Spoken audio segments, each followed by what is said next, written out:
Good morning, heavy haulers.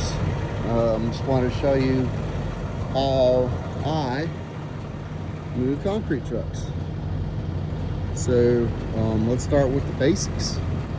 It's about 35,000 pound machine, which, let's all be honest, that's probably a lie, because you got concrete in that drum that may or may not be dry.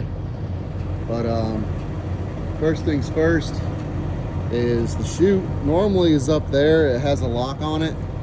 I had a strap on through the chute holding it up to the top. It ripped. So if you ever have a chute, run a chain through the chute and tie it up to the top there. That way it doesn't fall down like this, and then you gotta kind of jerry-rig some stuff together. You know, you got chains on it. First chain I got hooked up here to the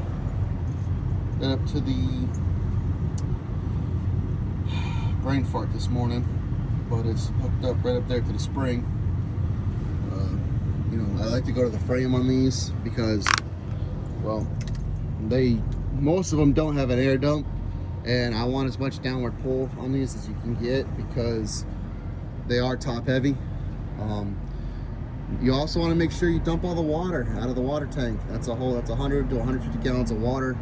That's another 1,000 pounds easily.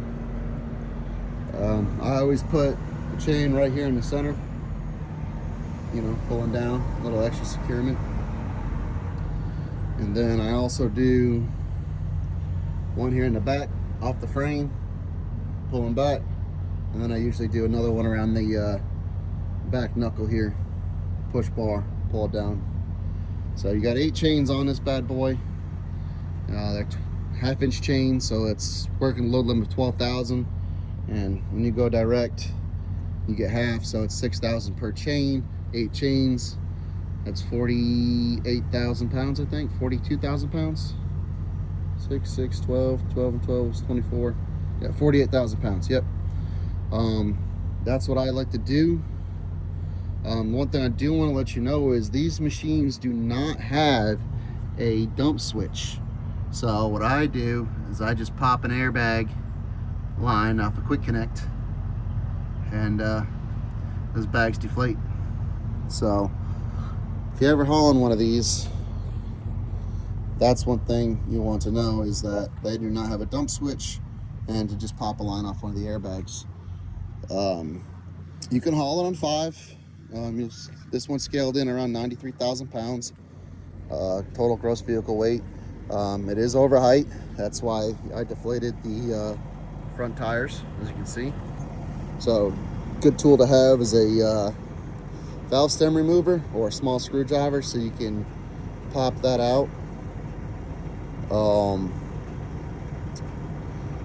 But yeah, valve stem remover, and probably a pair of adjustable wrenches, because or wrenches, because sometimes those quick connects are the crush fittings and you might need to pop that loose.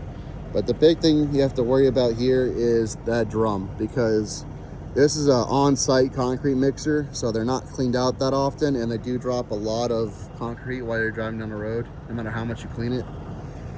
But with the drum is, you don't know where the concrete's sitting in that.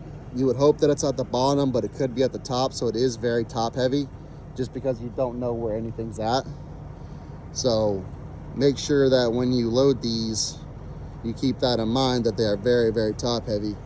And you also want to load with the chute to the front on almost any unit you have, because that's where your most height is, and you can usually get it pretty low in the front depending on what type of trailer you have. If I had my Fontaine, I could get it a lot lower. I don't, so I have my Trail King, and I got it as low as I could get it, and I still had to dump the air, and I'm still over height. So if you're gonna ever pull an Oshkosh, this is how I do it.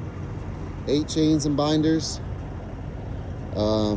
gives you more than 100% securement, and I go to the frame to get as much downward pull as possible. Empty the water tank, deflate the tires, and load it to the front. So thanks for watching, and if you have any comments, questions, or concerns, put them in the comments below. Thanks.